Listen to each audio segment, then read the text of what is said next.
Okay, if you've ever tried to help somebody on their drawing without actually making a mark on their paper, it can be really tricky.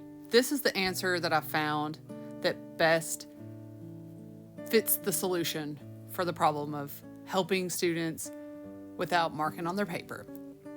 So I will put an index card over the problem area. I'll say, hey, which part do you need the most help with? What's throwing you for a loop? For this student, she said, oh my goodness, my nose. I'm terrified to make it that dark. I know it's got to go darker, so I'm helping her with that. It leaves them with an example that they can take with them to their desks, look at, study. They've watched me do this whole process so they can kind of retrace those steps, and then they have the help they need. And I nickname little parts of it. I say, okay, this nose shadow looks like a guitar pick. It's kind of triangular but rounded. And I simplify it for them or nickname these landmarks. Then they're not so crushed by the weight of all the detail. They say, okay, well, I can draw a triangle. Well, that seems easy. Well, it does when you explain it like that.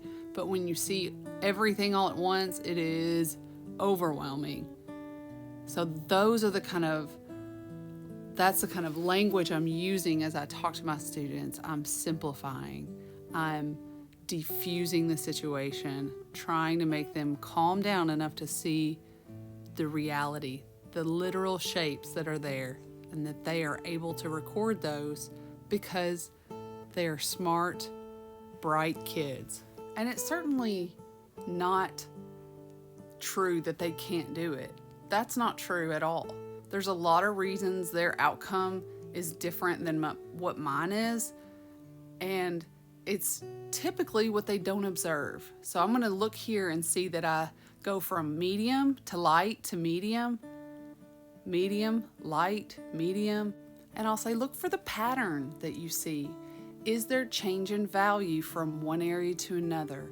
And are you just keeping it one value when it should be 3? Well, that's a big difference. If you're playing a song and you take out 3 notes of that song, you're going to notice a difference. It's probably going to be a little bit more boring. And when you get a little dusting on there for that mid-tone, you can use your eraser and wipe away the white.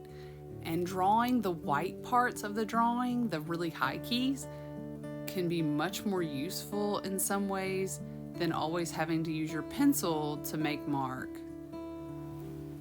And by this time, we've gotten so comfortable seeing her drawing this way that we've forgotten what it looked like when we started.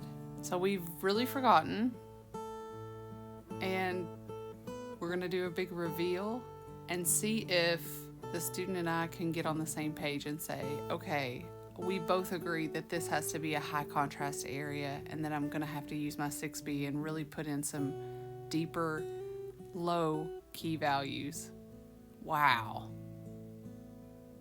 Look how dark it's going to have to go for it to match up. And that's how dark it's got to go.